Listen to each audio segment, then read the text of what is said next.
C'est Julien RQT et bienvenue dans No Limites, l'émission où on plonge directement dans l'univers du poker de haut niveau. Que tu sois passionné, simplement curieux, on va t'apporter tous les insights authentiques sur la réalité des joueurs pros. Bref, installe-toi bien, c'est parti. Pour m'accompagner aujourd'hui, j'ai le plaisir de recevoir avec moi 3 invités. On va commencer avec Thomas. Thomas, bienvenue. Thomas, c'est 2 millions. 2 millions de gains et en MTT. Tu es un joueur polyvalent et tu t'es imposé un petit peu comme un des grands noms du poker français, n'ayons pas honte de le dire. Ta carrière, elle est assez impressionnante et surtout, tu as une capacité à t'adapter et à rester compétitif dans beaucoup de formats. Alors, pour te présenter, je vais te poser quelques petites questions et tu vas faire des choix à chaque fois.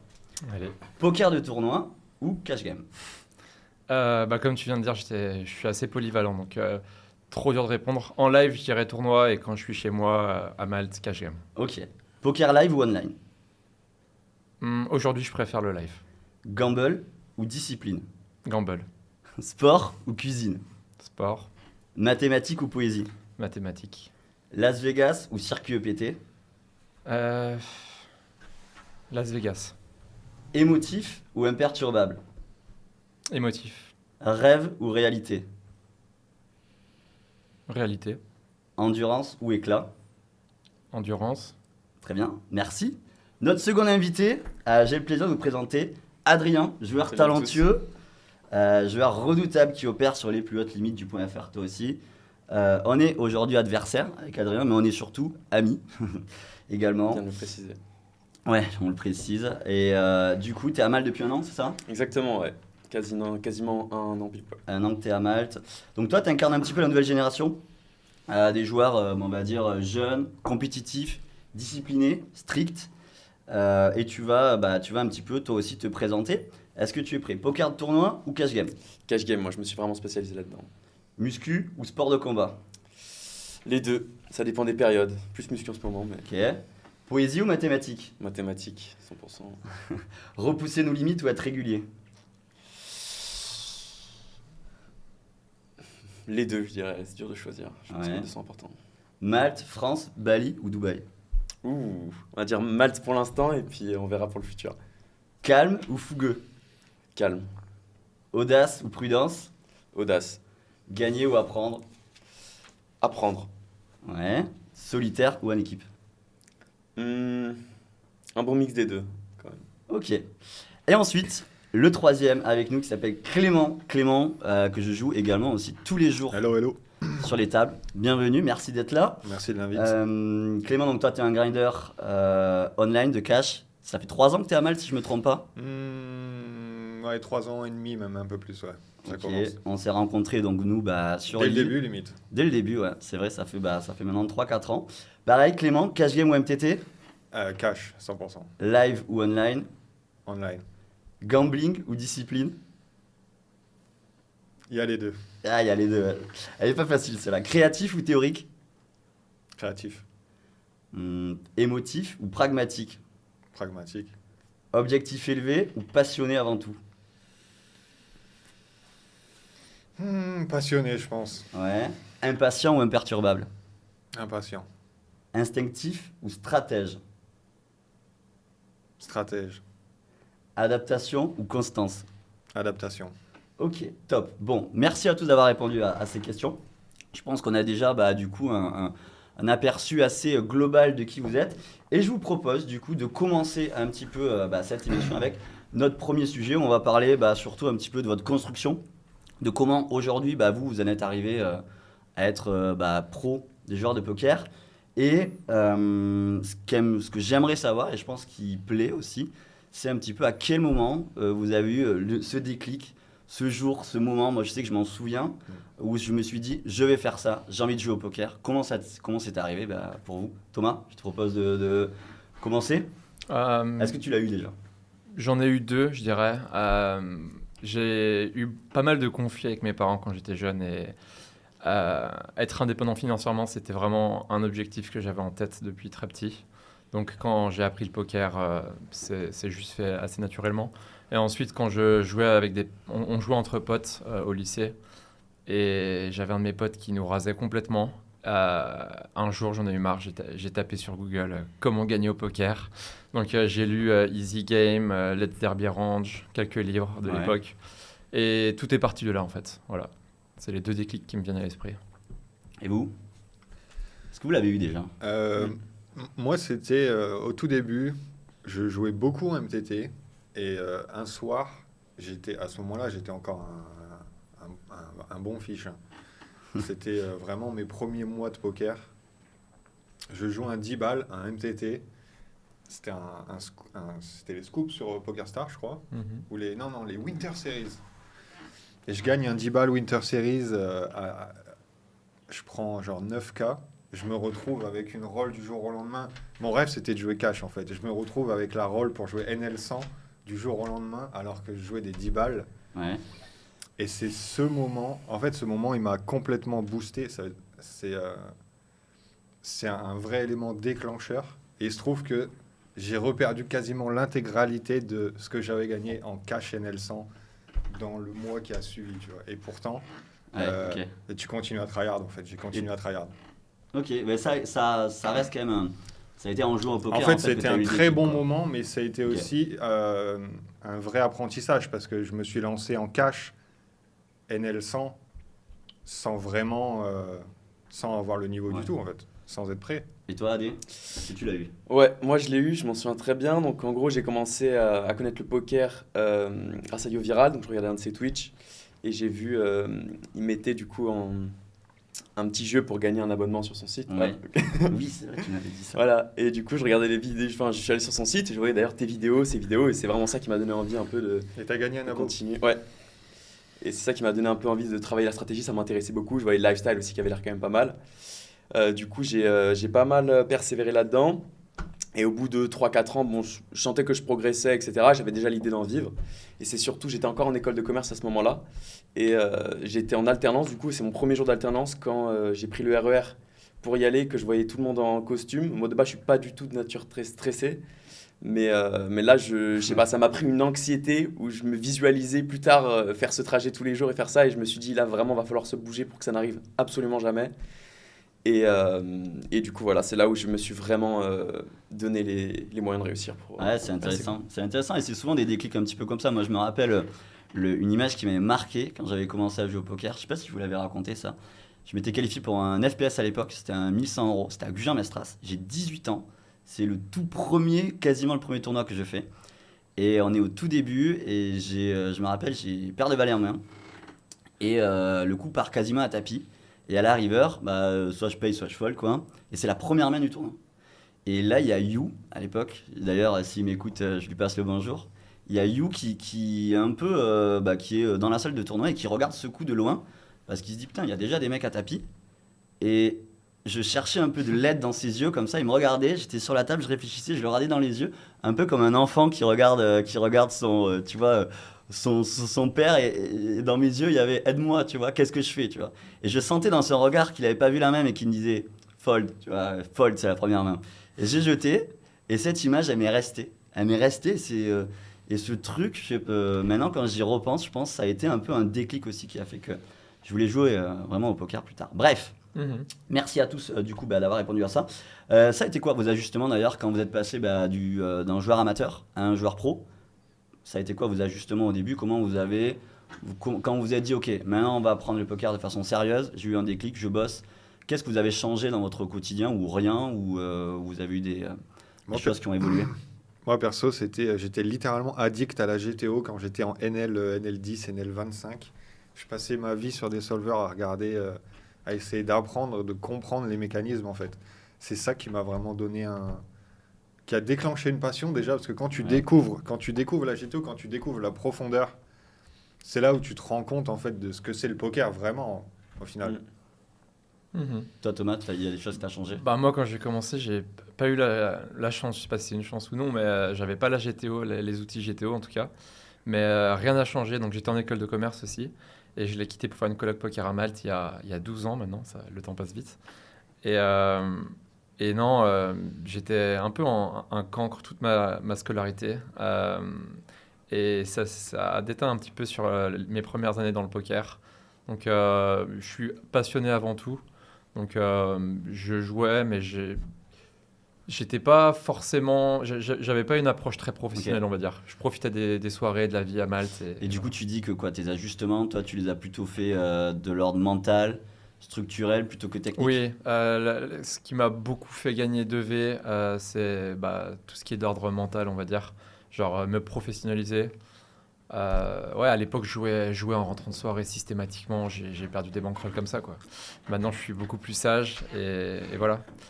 Mais passionné aussi avant tout. J'ai beaucoup progressé en milieu de carrière au final. Pas tant au début, mais plus en milieu de carrière. Quand les outils GTO sont sortis, j'ai adoré ça, ouais. Ok. Et toi, Adé, c'est quoi que tu as changé, même si j'ai quand même toujours l'impression que tu es déjà arrivé très rapidement en étant ultra carré. Et j'ai l'impression que ça n'a jamais changé, non? Ouais, après c'est vrai que quand j'étais pas encore... Enfin, je savais que je voulais être joueur pro de poker, mais quand j'avais pas pris la décision vraiment que je voulais être pro, ce qui a basculé à ce moment-là, c'était juste la structure dans le travail, quoi. J'ai pris ça forcément beaucoup plus au sérieux, commencé à travailler, j'ai pris un collègue de travail aussi. Et ouais, ça a juste été beaucoup plus de régularité. Ok. Voilà. Ok. Bon, avant de passer à la suite, je vous propose une petite séquence. Thomas, c'est par toi que je vais commencer. Ouais, Je vais te poser les questions et tu as le droit de répondre que par oui ou par non. Et tu as un joker. Ok. Il y a une question que si tu as envie de la switch, tu la switch, mais tu n'en as qu'un. C'est noté? Allez, c'est parti. C'est parti. Est-ce que Il me fait peur. Vas-y. La première est pas mal. As-tu refusé un contrat de sponsoring d'une grande room française? Oui ou non? Non. Ok. Penses-tu être au top niveau FR encore dans 10 ans? Ouf. C'est dur dans 10 ans. C'est dur dans 10 ans. Non. Être stacké en MTT, bon choix, oui ou non? Non. As-tu déjà perdu plus de 50K sur une journée? Oh oui. J'aurais dû dire 100. Je la refais. As-tu déjà perdu plus de 100K sur une journée? Faut que je réfléchisse, mais je pense que oui. Ok. As-tu perdu beaucoup d'argent au tarot? Au tarot? Non, ok. Penses-tu être le Français le plus polyvalent en termes de format de poker? Probablement, oui. Je sais pas. En tout cas, on est plusieurs, mais je sais pas. Celle-là, elle est pas mal. Ton fiscaliste a fini en prison, c'est vrai? Oui. Comment tu sais? Je sais parce qu'on avait le même. Ok. As-tu déjà été trahi par un ami du poker pour de l'argent? Oui. Ok. Mais écoute Thomas, merci. Du coup, on va continuer on va continuer un petit peu la suite. Quel a été le moment? Du coup, vous avez ressenti un petit peu de fierté. On va rester sur quelque chose de plus positif. Est-ce que vous avez ressenti de la fierté mode parcours quel a été le moment un petit peu dans votre construction de votre carrière qui a fait que vous avez été fier, vous en avez parlé auprès de vous, auprès de vos proches, ou c'est jamais arrivé? Vous voulez que je commence? Allez-y. Moi, c'est la période où je suis parti en Thaïlande. Je commençais à être un bon grinder online. Enfin, un bon grinder. Je commençais à devenir professionnel, Ouais. à être gagnant long terme. Et à ce moment-là, je décide de partir en Thaïlande et je me fixe le défi de voir si je suis capable de vivre du poker. J'avais quasiment pas de rôle. J'avais peut-être, 5K. Je suis parti là-bas. Je savais que le niveau de la vie était bas. Et en 3 mois, j'ai fait NL25, NL400 en Thaïlande. Belle. Bien. GG. Ouais, pas mal. Et en sachant que dans les premiers jours où j'arrive en Thaïlande, je suis avec un pote c'est un gros tilter. L'atmosphère est pas ouf pour grind, si tu veux. On fait à moitié des soirées, on revient, on grind. Et on a fait une soirée une session de 24 heures de grind en Thaïlande où on était en mode en full tilt. On avait perdu je sais pas combien de buy-in. Et au final, j'ai bien bossé la théorie, j'ai bien run au bout d'un moment. Et en 3 mois, j'ai complètement explosé. Et j'ai shot la 400 assez tôt. J'avais pas 100 buy-in.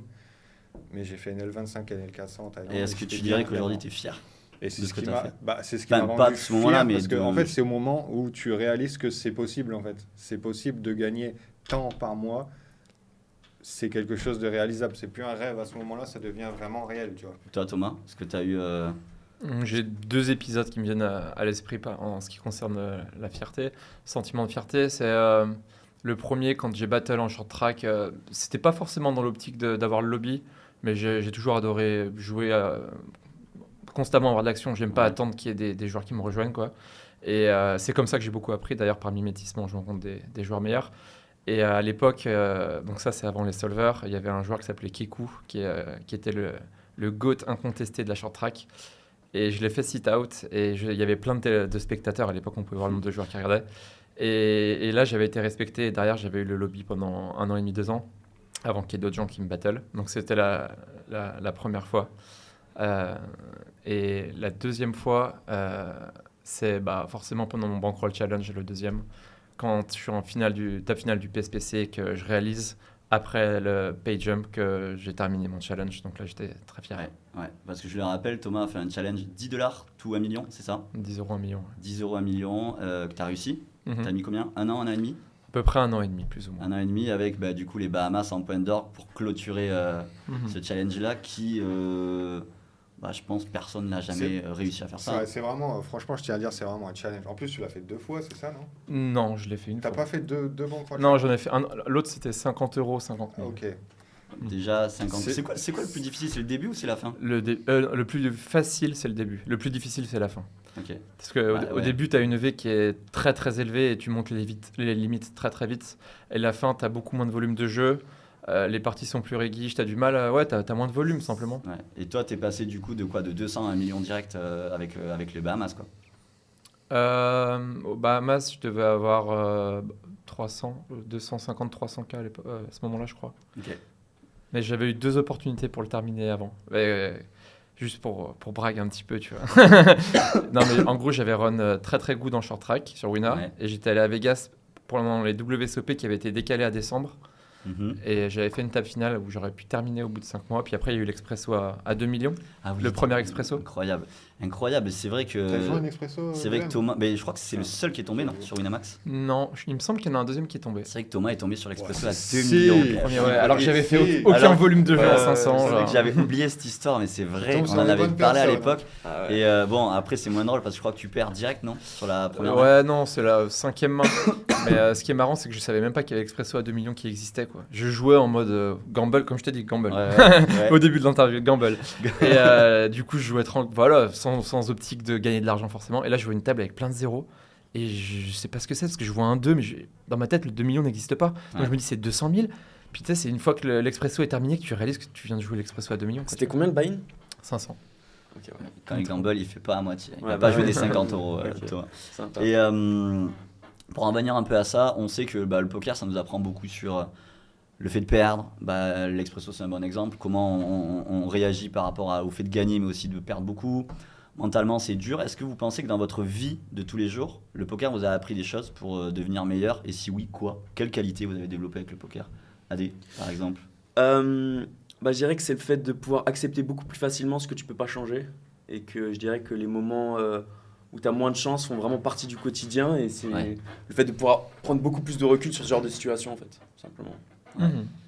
Je suis complètement d'accord. J'allais dire à peu près pareil, le recul sur les situations, même l'argent, les swings d'argent, ça te fait relativiser plein de choses dans ta vie de tous les jours, j'ai l'impression. Quand tu swings tous les jours au poker, t'es mentalement plus stable dans ta vie de tous les jours, j'ai l'impression. Je trouve que on apprend à relativiser. Et toi, Thomas, comment tu vis ça? Moi, j'ai beaucoup swing, que ce soit en positif ou négatif. Et même après, là, ça fait 18 ans que je joue. Je suis toujours pas immunisé sur les gros downswing où tu perds genre 20-30% de ta bankroll. Ça fait toujours aussi mal. Après, je sais quels effets ça a. Je sais qu'au bout de X temps, 2-3 jours, ça ira mieux. Donc par rapport à ça, ça va. Je dirais que ça m'a beaucoup appris sur les relations humaines, sociales. Par rapport aux différents scams que j'ai eus, je sais que l'argent peut faire tourner la tête à pas mal de monde. On est dans un univers où il y a beaucoup plus de scams, de gens un peu border, on va dire. Et ça m'a fait réaliser que le monde n'est pas tout rose et il faut rester sur ses gardes. Je suis d'accord que au poker, vu que l'argent est tout le temps au centre un petit peu de notre taf, ça va attirer des gens un petit peu autour, des fois malveillants. Et on se rend compte que les relations, je trouve, elles sont, pas dire beaucoup plus saines, mais tu te rends compte assez vite de qui est qui quand il y a toujours un petit peu d'argent au milieu. Des fois, tu peux mettre, je te prends un exemple tout bête, j'aime bien raconter cette anecdote où tu travailles, tu as un boulot, et par exemple, tu côtoies ton collègue pendant 2 ans, tu l'invites un jour chez toi avec sa femme pour manger, Et en fait, tu te rends compte que le mec, il est pas très sympa, il est un peu con. Et tu as mis 2 ans à t'en rendre compte. Alors que quand tu mets un petit peu d'argent au milieu, dans la boucle, mais tu vois assez vite comment se comportent les gens, s'ils te le rendent ou pas, s'ils te le prêtent, c'est quoi leur attitude, quand ils gagnent, quand ils perdent, le respect qu'ils ont envers leur adversaire. En fait, et je trouve que tu vas assez vite à l'essentiel. Clément, Yes. on va passer au oui-non. Un petit peu pareil que ce que j'ai fait avec Thomas. Est-ce que tu es prêt? Vas-y. Tu as gagné beaucoup d'argent en crypto, oui ou non? Non. Aujourd'hui, tu penses être... Perdu. Aujourd'hui, tu... Ouais, perdu, ok. Mais je pensais que tu allais dire oui, tu vois. Aujourd'hui, penses-tu être meilleur qu'il y a 1 an au poker? Largement. Veux-tu jouer au poker de la même manière dans 10 ans? Oui. Conseillerais-tu à quelqu'un que t'aimes de devenir joueur de poker professionnel? Elle est dure, ça, là. Je pense que oui. Bien encadré. T'es du genre à trash talk aux tables? Pas trop. Oui ou non? Non. Ok. As-tu déjà été trahi par un ami au poker? Non. As-tu déjà pleuré au sens propre pour du poker? Je pense pas. Peut-être. En fait, j'ai perdu une roll sur des spins une fois et je m'en suis vraiment voulu. Mais je pense pas. Franchement, je pense pas. As-tu perdu des amis à cause du poker? Non. Ok, merci. Du coup, on va continuer un petit peu. Dans le but, c'est voilà, c'est de parler un petit peu aussi de notre construction. On l'a fait. Et ce que je vous propose, c'est de casser un petit peu le mythe. Parce que je sais que, enfin, on est conscient que joueur de poker, ça peut avoir quelques fantasmes un petit peu autour. On ne sait pas trop concrètement, quelqu'un qui joue pas, ce qu'est la réalité d'un joueur de poker, notamment online. Et si on devait casser un petit peu le mythe, quelles sont les erreurs, enfin vous diriez, que les gens pensent de nous? Les erreurs. Enfin, quel cliché les gens ont sur les joueurs Et de l'a poker, priori un peu. ouais, et qui selon vous sont faux ou sont vrais? Le premier qui me vient à l'esprit, Ouais. moi, c'est que l'argent tombe un peu du ciel, quoi, qu'on gagne de l'argent facilement, en fait. Et que du coup, ça leur paraît normal qu'on dépense ça ou ça pour eux, quoi. Voilà. Ouais, ok. Moi, j'en ai un qui me vient tout de suite, c'est les gens qui disent ah, tu joues au poker, mais un jour, tu vas tout perdre. Ils ont l'impression qu'on est en train de jouer tout notre rôle sur une partie de poker tous les soirs, en fait, tu vois. Les gens, ça vous dit, hein, les gens qui vous disent ah, mais t'as pas peur de tout perdre? Si, ouais. Ouais, en Moi, fait, ça me fait toujours délirer. les gens n'ont ça, pas de- conscience à quel point c'est structuré, organisé, même la gestion de notre argent, comment elle est très très réfléchie au final. Enfin, ça dépend pour qui, mais Mm. plus ou moins, on va dire. C'est ça. Mais en c'est- fait, dans la tête des gens, tu joues littéralement ta vie Mm. tous les soirs aux tables de C'est poker, vrai. en fait. Ouais. Mhm. Qu'est-ce qu'ils ne voient pas derrière les gains, entre guillemets, c'est un Mm. peu ça. Ouais, ça peut être comme tu le dis. Et il y a un côté où j'ai quand même aussi l'impression que les gens n'ont pas conscience du quotidien d'un joueur de poker. Je pense qu'on n'a pas tous le même, mais personnellement, moi, je trouve que je travaille beaucoup plus depuis que je suis joueur pro que quand j'étais, enfin, qu'avant, quand j'étais dans la vie, on va dire, normale, entre guillemets.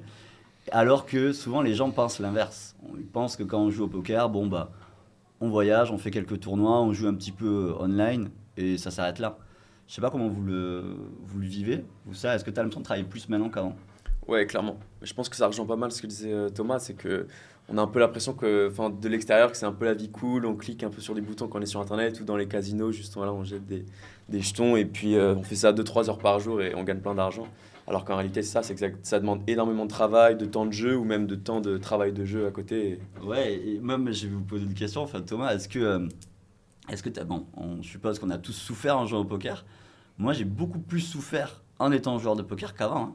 Mhm. Je sais pas si ça vous l'a fait ça ou pas, mais j'ai l'impression qu'avant ma vie était assez simple au final, Mhm. alors que le fait de m'être mis au poker, mais ça m'a fait souffrir, mais beaucoup. À des moments, des fois non, des fois oui, mais Je suis d'accord. C'est surtout les swings dont je parlais, perso. Ça a un impact sur le côté psychologique qui est violent. Ça amène beaucoup de stress. C'est depuis que je joue au poker que je fais de l'eczéma, par exemple. Et puis, enfin, c'est dur. C'est dur. Et j'ai souvenir que avant que je joue au poker ou dans mes débuts poker, j'avais pas tout ce stress-là, quoi. vous avez eu du stress dans votre carrière un petit peu? Ouais, quand même. Surtout au début, moi, je me sens quand je suis arrivé à Malte, forcément, il y a la pression du fait que tu arrives, tu as des dépenses aussi. ouais. Et puis c'est le début de ta carrière, donc tu peux pas vraiment te permettre de te planter en gros. T'as pas non plus une bankroll énorme, donc tu dois t'assurer de performer, on va dire. Mais je dirais que là où tu t'en rends vraiment compte aussi, c'est quand moralement, t'es pas à 100%. Au final, tu te rends compte que quand dans le poker, ça va pas comme tu voudrais, en tout cas sur une petite période, ça va un peu accentuer souvent les périodes où moralement tu vas un peu moins. Ouais. Mais sinon, non. C'est Moi, gérable quand même. Je vais rebondir sur ce que tu as dit en disant que tu bossais beaucoup plus et tu te sentais beaucoup plus stressé. Moi, je trouve que en étant joueur de poker, une fois que tu arrives à un bon niveau professionnel, moi, je trouve que la vie est plutôt cool, honnêtement. Pour le coup, moi, je bosse genre 4 heures par jour, peut-être. Il y a évidemment des soirées où je vais pousser un peu plus, mais je trouve que dans une vie active, je travaillerai plus que ce que je travaille en ce moment, tu vois. Ouais, mais c'est pas une question de quantité de travail, c'est une question de Si de c'est une ton- question de charge Ouais, émotionnelle, voilà, tu de vois. charge émotionnelle, de ton rapport au travail, tu vois. Et Mais ça, tu vois, cette charge émotionnelle, quand ça fait des années que tu joues, etc., tu la Ouais. sens plus passer, on limite. la sent moins, c'est sûr. Mais vu qu'on est toujours on va dire en constante évolution, essayer d'être meilleur, c'est compétitif, le milieu bouge. Bah, AD, par exemple, c'est un bon exemple. Il y a 3 ans, des AD, il n'y en avait pas, ça n'existait pas. Aujourd'hui, les jeunes qui arrivent au poker, qui ont ton âge, les mecs sont surpréparés, surentraînés, bien organisés. Et du coup, on est obligé, quand on est déjà joueur pro depuis quelques temps, de continuer à s'adapter et à progresser, sinon on disparaît. Et moi, ça me fait toujours un petit peu sourire parce que quand je suis arrivé à Malte il y a 6-7 ans, ma génération, on a poussé un petit peu des gens de ta génération dehors. Et aujourd'hui, quand je vois ta génération, je me dis, putain, c'est eux qui vont me pousser dehors. Et si on veut rester au niveau, on est forcément obligé de continuer à bosser. Non? T'en penses quoi, Thomas? Oui, forcément, c'est plus compétitif. Après, je pense que pour ceux qui sont pas très bosseurs ou travailleurs, il y a toujours moyen de rester. Tout tourne autour des joueurs récréatifs, des fiches, on va dire. Et ceux qui bumment, bah, c'est bon, quoi. Ils n'ont pas besoin d'être excellents. Je pense que l'effet de levier pour monter une bankroll, il y en a beaucoup plus sur le côté mental que sur le côté technique. Est-ce que vous avez des choses à rajouter sur ce sujet, messieurs? Je pense qu'on est bon. Ouais, c'est pas mal. AD, c'est bien dit. AD, on va passer au oui-non. Allez, Est-ce ça que part. tu es prêt? Bien sûr, toujours. Le coaching for profit, est-ce que ça rapporte de l'argent? Bien sûr. T'es honnête. Ça me plaît. Tu comptes devenir le meilleur en cash game français. Penses-tu y arriver? Je vais tout faire pour. Penses-tu que l'investissement rapporte plus que le poker? Ça dépend lesquels. De façon plus générale, penses-tu que les femmes sont ton point faible? Je me rappelle plus de celle-là. C'est oui ou non? Hein. C'est oui ou non dans la main. Non, non. Le poker a changé ta vie. Tu as sacrifié des choses pour en arriver là. Penses-tu avoir pris les bonnes décisions? Oui. Coach mental, bullshit, oui ou utile? Utile. Le poker à notre niveau, c'est plutôt mental que de la technique. Tu es d'accord avec ça? Complètement. Est-ce que des joueurs de poker te doivent de l'argent aujourd'hui? Oui. As-tu peur des bots online? Non. Non. Oh. Moi, oui, perso. Bah moi aussi un petit peu quand même. Thomas, c'est quoi d'ailleurs, c'est quoi ton avis sur ça, sur les bots? Ou c'est un non-sujet pour toi? Non, si, c'est un sujet. Hein. J'ai joué contre des bots en HU, donc c'est un sujet. J'en ai report pas mal sur Wina, donc je dirais oui, c'est un problème. Et avec les années qui passent, la technologie qui s'améliore, etc., ça me fait vraiment peur. Ça me fait vraiment peur. Et il y aura toujours moyen de gagner de l'argent online, mais il y aura toujours cette arrière-pensée quand on run bad ou quoi, de se dire est-ce que c'est pas rigged ou quoi. Il n'y a pas que les bots, il y a aussi les rooms qui peuvent être rigged, la collusion, tous les aspects de triche différents possibles. Donc c'est pour ça qu'aujourd'hui je joue beaucoup plus en live et j'ai pas toutes ces idées, quoi. Ouais. Puis je préfère. Ça fait 18 ans que je joue, donc quand je rentre à Malte, j'ai envie de profiter du soleil et de ma copine. Voilà. C'est quoi tu dirais, ton pourcentage de volume live online aujourd'hui? Bah, aujourd'hui, c'est à Switch. Déjà, j'ai arrêté le MTT online il y a 3 ans. Ouais. Justement, par rapport à ça, je supportais plus d'avoir un rythme variable de nuit, avec des couchers variables.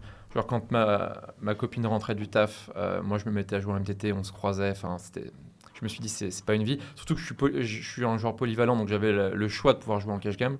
Donc, j'ai transitionné en cash game à ces périodes-là. Et là, maintenant, là, je m'oriente seulement full live, quoi. Mhm. Pour les raisons que j'ai dit juste avant, quoi. Quand je rentre ici, j'ai envie de me reposer tranquille. Et vous, c'est quoi votre approche avec ça, avec les horaires? C'est vrai que c'est des choses qui sont super intéressantes au final. On a tous des horaires différents. Et comment vous vous organisez par rapport à ça, AD? Bah, moi, j'ai tendance à avoir des journées qui sont un peu structurées, enfin, sur la journée, on va dire. Donc, je me lève généralement assez tôt.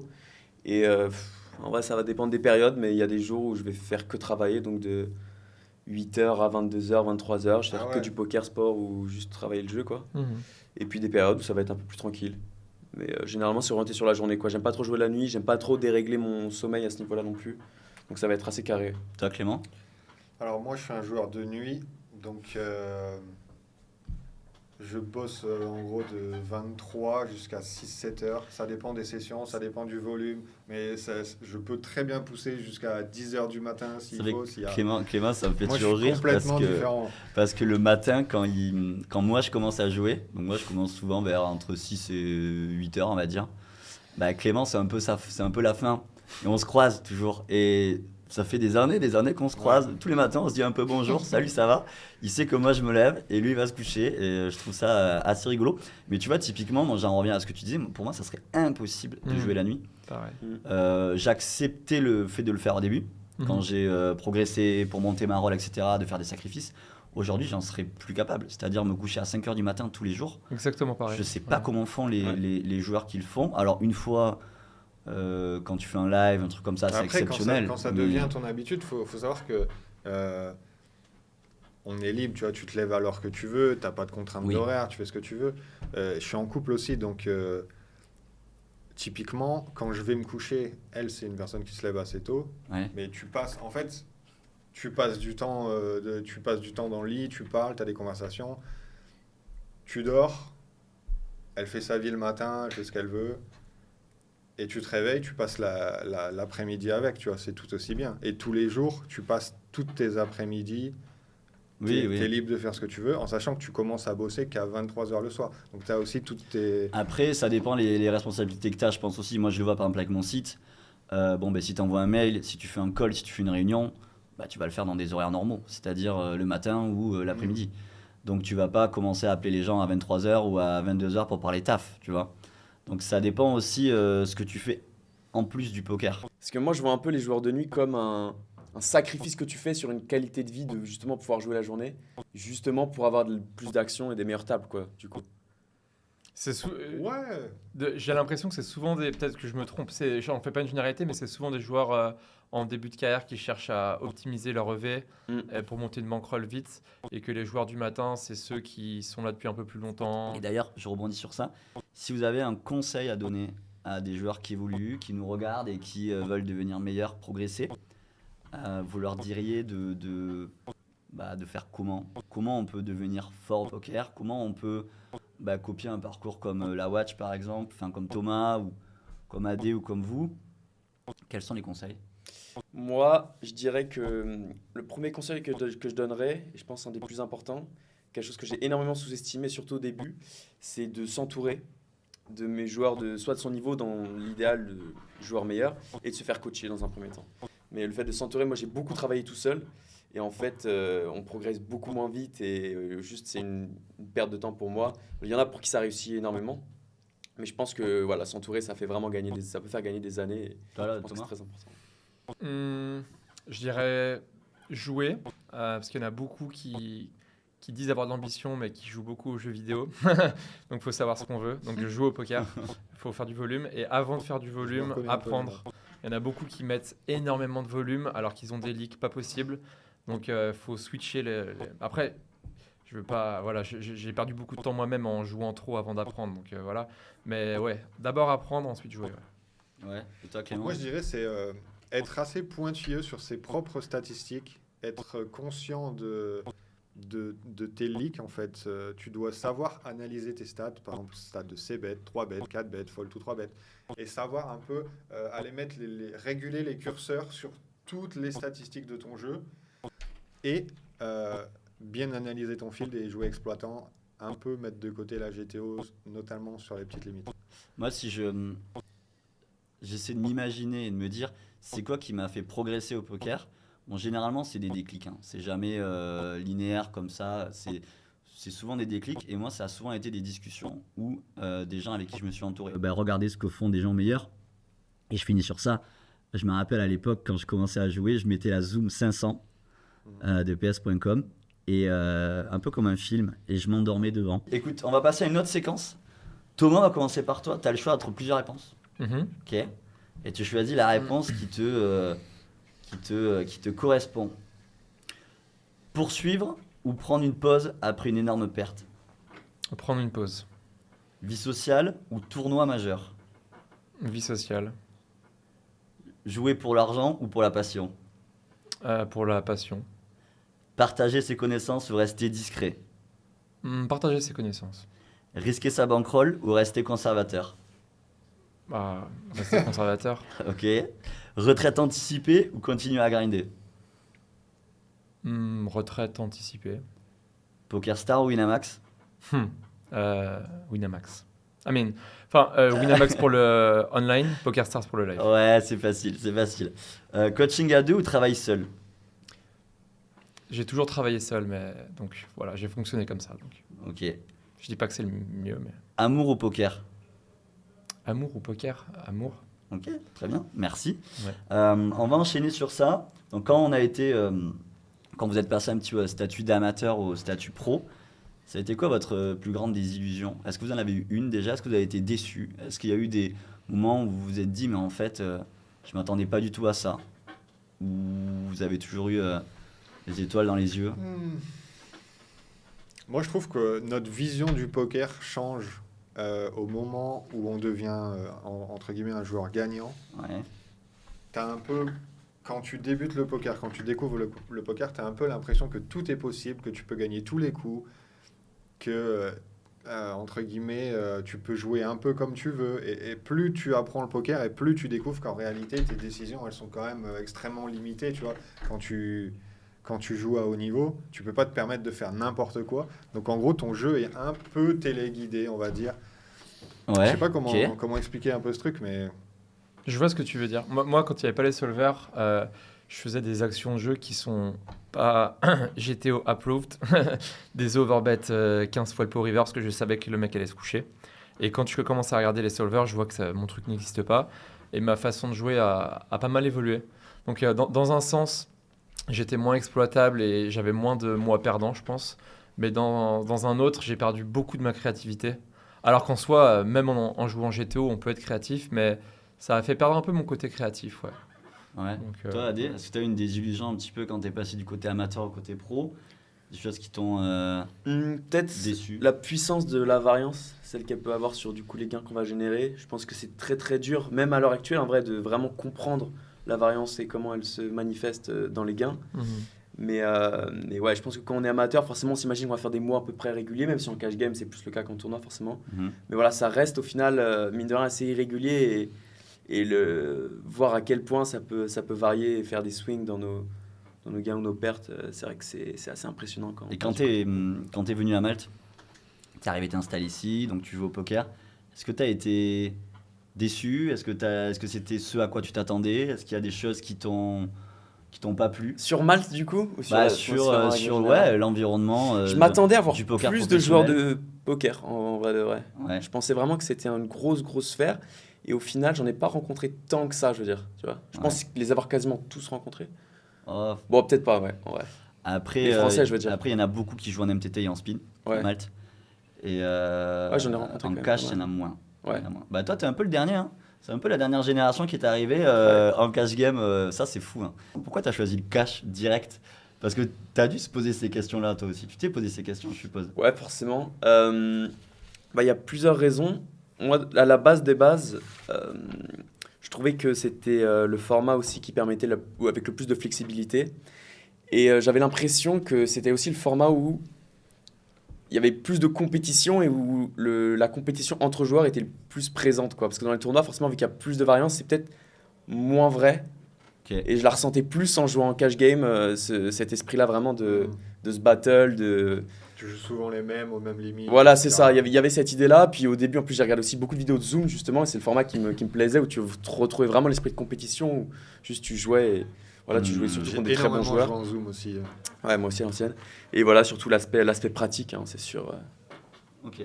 À des nouvelles séquences. Allez. On va passer aux questions. Tu réponds par rapport à ce qui te représente le plus. Développer son edge technique ou travailler davantage sur l'aspect mental. Le mental. Accepter Ah ouais. un partenariat sponsorisé ou rester indépendant. Joli de te la poser à toi, celle-là. Restons ouverts aux propositions.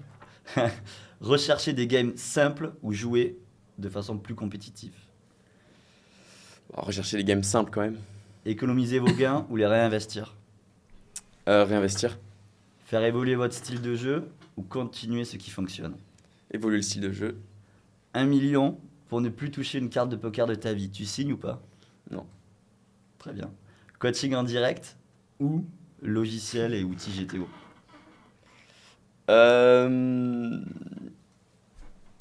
Direct. Ok. Intéressant. 1 million, tu signes pas? Non. 2? 2 Pourquoi peut-être. faire après? Non, ouais, je suis d'accord avec toi. Moi, je signe pas non plus. Clément, je vais faire la même avec toi. Vas-y. Est-ce que tu es prêt? Ouais. Monter en steak ou rester dans sa zone de confort? Plutôt monter en stakes. Hein. Se lancer dans le streaming ou continuer à jouer en privé? J'aime les deux, mais en ce moment, c'est privé, quoi. Garder un emploi du temps flexible ou structurer davantage ta routine? Flexible. Diversifier ses compétences ou rester spécialiste? Dans quel sens? Diversifier ses Bah, compétences. dans le sens apprendre d'autres formats ou être meilleur dans le tien. Non, spécialiste. Ok. Gagner des titres ou gagner de l'argent? Gagner de l'argent. J'aurais dû te la poser à toi aussi. Les celle-là. titres en Tu quatrième, préfères on être s'en champion fout. du monde de e-sport ou gagner un bracelet WSOP? Franchement, je préfère être champion du monde e-sport que, Ok. que gagner un bracelet. Ok. 1 million pour ne plus toucher une carte. Tu signes ou pas? Je pense pas. Tu signes pas? Mais je pense pas. Thomas, tu signes pas, toi? Non. Non, mais un petit peu plus, pourquoi pas? Non, mais C'est quoi ton prix? Tu dis 3, je signe. Ouais, c'est intéressant. 2 peut-être. Ouais, mais Ouais, est-ce ouais. que tu serais pas malheureux si tu peux plus jamais jouer au poker de table? Ouais, mais ta vie change, tu fais autre chose, Ouais, voilà. Ouais. tu te crées des nouvelles passions, tu crées des nouveaux... C'est ça. 2, je signe. Ok. Messieurs, j'explique un petit peu à ceux qui nous regardent. Donc, vous m'avez tous envoyé on va dire, une Anecdote. histoire. Et de cette histoire-là, on ne sait pas si elle est vraie ou si elle est fausse. Et aujourd'hui, donc, ce que je vais vous proposer, pour ceux qui nous regardent, ça va être dans les commentaires de faire votre pronostic. Est-ce que les histoires que vont nous raconter, que vous allez nous raconter sont vraies ou pas? Et je vous donnerai la réponse dans le prochain podcast. Par qui on commence? Adé, je pense qu'elle est pas mal la tienne. Ok. Je te propose que tu nous la racontes. Ok, ça marche. Alors, du coup, il y a 2 ans, à peu près, 2 ans et demi, j'étais en école de commerce et en alternance plus précisément. Et j'avais le poste d'assistant commercial. Et il se trouve que quand j'étais en présentiel, j'étais donc dans un open space. Et ça m'arrivait assez souvent de me mettre dans le coin pour être sûr que personne ne me voit, pour pouvoir lancer des petites sessions de Zoom, du coup, à l'époque. Et voilà, je faisais vraiment gaffe à faire en sorte qu'il y ait personne qui arrive à gauche, à droite, pour me voir, quoi, logiquement. Sauf qu'à un moment, donc je jouais, j'étais très concentré sur ma partie. Et il y a du coup mon supérieur qui arrive très très vite et qui regarde mon écran et qui voit du coup que je suis en train de jouer au poker et je ne l'avais pas vu arriver. Et voilà. Donc là, il me regarde, moment très très gênant. Et il me convoque du coup dans son bureau. Donc là, je me dis logiquement que je vais me faire virer ou que ça va très très mal se passer. Je vais dans son bureau. Et en fait, il se trouve que cette personne-là était un grand fan de poker. Et du coup, on en est amené à parler poker pendant 2 heures. Ça s'est même très bien passé. On parlait de stratégie. Bon, lui, il jouait des parties live. Du coup, c'était au final... Enfin, voilà, je lui expliquais quand même un peu parce que je commençais à être bon au niveau technique. Il était bon, lui? Non. Moi, c'est joueur de live. Oui. Voilà. Je te laisse continuer. Et du coup, on en est amené à parler poker. Et au final... voilà, toutes les semaines, pendant 2 heures, on avait notre petit créneau où j'allais dans son bureau et on parlait poker, on échangeait dans tous les... Ok, intéressant. Difficile de savoir si c'est vrai ou faux. Moi, je pense Tu que veux qu'on c'est donne vrai. notre avis? Ouais, Ouais, je pense que c'est votre vrai. avis. Moi, je pense que c'est un bluff. Tu penses que c'est un bluff, ça, Ouais. celle-là? Moi, je pense que c'est vrai. Il a répondu tac au tac quand t'as demandé s'il jouait. Enfin, je sais plus la question que tu as posée. Ouais, après, en fait, Ça avance, c'est quand j'ai- même la pense- base. Tu vois. j'ai quand même- c'est un bluff quasi 100%. j'ai quand même l'impression que c'est pas assez ouf pour que ça soit inventé. Et vu que t'es malin, je pense que si tu bluffes, tu vas faire un bluff un peu comme ça. Joli bluff si c'est un bluff. Ouais, joli bluff, c'est un bluff. On sait pas. Donc réponse du coup la semaine prochaine. Enfin la semaine prochaine, dans le prochain podcast, pardon. Clément? Alors moi j'en avais plusieurs, mais Ouais. j'ai changé à la fin. Ok. Je vais vous raconter l'histoire d'une fois où j'ai joué, c'était en casino live, c'était au Touquet. J'ai joué avec une vieille dame de plus de 90 ans. Donc le truc c'est quoi? C'est que j'arrive dans le casino, je prends mes jetons, je me dirige vers la table, il reste un site, je m'assois instantanément, je regarde un peu la table et je vois que cette vieille dame, à ce moment-là, je sais pas quel âge elle a, mais je sais juste qu'elle est extrêmement âgée. Elle était dans une chaise, un fauteuil et tout. Et elle a un stack énorme. Au moment où j'arrive, elle est déjà assise, elle est en train de crush toute la table. Et genre, c'était beaucoup de vieux, c'était beaucoup d'habitués, beaucoup de vieux, des retraités et tout. Donc moi, je m'assois, premier réflexe, c'est putain, c'est magnifique, je suis le seul reg, il n'y a que des baleines à table, ça va être une partie de fou, tu vois. Et je suis un peu cardette toute la soirée, et je vois cette dame, genre, elle multi-barrel bluff, elle 3 bet bluff pré-flop, elle squeeze, donc je comprends pourquoi elle a un gros stack, tu vois, donc des fois elle est en value, et des fois elle est là avec son petit sourire, elle retourne ses 2 cartes qu'elle tient dans sa main, tu vois, elle montre ses bluffs et tout, et toute la table est choquée, toute la table est morte de rire, il y a une ambiance de fou à table. Et vient ce spot où je suis enfin contre elle, j'ai enfin la situation parfaite, elle raise énorme, genre 6x, j'ai 2 as, 300 bébé deep, elle me couvre largement. Donc elle raise, je 3 bet énorme, elle foldait jamais, tu vois. Et elle me 4 bet énorme, je sais plus exactement les montants. Elle me 4 bet énorme, et là je suis dans le spot, j'ai 2 as, le truc est magnifique, et je suis en mode, qu'est-ce qui est en train de se passer, tu vois. Je réfléchis, je sais que elle peut être en pampa totale, mais là je me dis quand même, putain, elle a 95 ans, elle a autre chose à foutre que de faire des 4 bet bluff, tu vois. Je prends mon temps, je me dis, c'est bon, c'est le setup que j'ai attendu toute la soirée, c'est maintenant, on va mettre les 300 bébés au mieux, j'annonce tapis, j'espère qu'elle me snap call. Et elle me retourne un vieux 6 et elle me regarde en rigolant comme ça. Et elle a fait que ça toute la soirée. C'était littéralement la définition de l'habit ne fait pas le moine. Intéressant.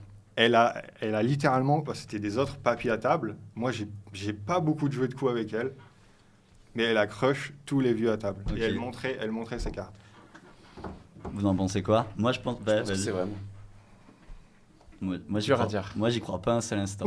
J'y crois, mais pas du tout, les gars. J'ai du mal à y croire aussi. Et attends, je vais ajouter quelques petits détails. Genre, faut bien s'imaginer. Ah, je vous ai quelques petits mythos. Ça, déjà, il faut Ça qu'on sonne se pas. dépêche, Clément. Vas-y. Ok, non, mais 2 minutes. Vas-y, Genre, vas-y. Quand elle doit miser, il faut bien s'imaginer qu'elle est très très vieille, tu vois. Donc elle déplace ses piles comme ça. Ouais. Limite, il lui faut une time bank pour placer un bet. tu vois. Ok, bah ça légitime un petit peu l'histoire, mais bon. Pourquoi pas. Thomas, donc pareil, en commentaire, dites-nous Et je me suis dites-nous dit, ce que vous en pensez. donc, quand ce spot arrive où elle 4 bet, je comprends pas ce qu'elle fait, tu vois. Et je me suis dit, mais comment à son âge, elle a le cœur assez accroché pour faire une chose pareille. Je me suis dit, c'est quoi ce multivers, tu vois. Intéressant. Bah, dites-nous en commentaire si vous croyez Clément. Thomas. Alors, je vais essayer de faire vite. Quand j'ai commencé, je jouais en live à Lyon, dans le casino Le Pharaon. Et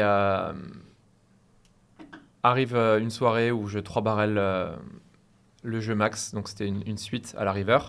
Je fais tapis river pour quelques centaines d'euros. Et mon adversaire réfléchit une dizaine de secondes et retourne son jeu et dit payer. Ça se passe très vite, donc il fait comme ça, payer. Vu qu'il dit payer, je retourne mon jeu. Et il voit que j'ai le jeu max, du coup il regarde le croupier et il lui dit j'ai d'abord retourné mon jeu, du coup mon jeu est brûlé. Donc ils appellent le floor lui donne raison, il brûle son jeu et du coup j'ai pas pu obtenir son tapis alors qu'il avait dit payer. Donc voilà, angle shoot. Ça c'est quand même assez Moi ouf. j'y crois à 100%. J'y crois aussi 100%. Ouais, moi j'y crois aussi. Ouais. Et justement, c'est peut-être trop bizarre d'ailleurs. Si tous les trois on y croit, c'est peut-être un peu trop facile. Non, vous en pensez quoi? Ouais, mais ça paraît assez. Ça me réaliste. paraît très réaliste et je pense que c'est même des situations qui doivent arriver. Au final. Très souvent en France, Ouais. dans les casinos, partout. Ouais, tu penses que c'est des techniques un petit peu de roublard qui arrivent beaucoup? J'ai assisté à beaucoup d'angle shoot différents. Après, il ne faut pas s'étonner qu'il n'y ait pas beaucoup d'actions aujourd'hui au poker en France en cash quand je vois le- la mauvaise atmosphère qu'il y a. Ils font passer des mauvais moments aux joueurs qui sont là de passage. En tout cas, à Lyon, c'est vraiment une sale atmosphère, quoi, vraiment. Je n'en garde pas des très très bons souvenirs. T'as un autre exemple d'angle shoot comme ça? Ouais. Par exemple. Donc, celui que je vais raconter est vrai. J'étais au Lyon Vert cette fois-ci, c'est le deuxième casino. Ouais. C'était un autre jeune joueur qui débutait comme moi. Et il a le jeu max, pareil, quinte max à la turn.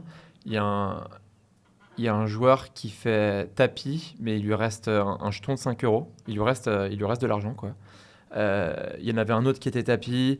Lui, bon, il était max, il était là, tu sais, il était tout euphorique. Du coup, il a call, ou je sais pas, il a fait tapis lui-même. Bref, il a retourné ses cartes. Sauf qu'il restait un jeton de 5 euros à l'autre.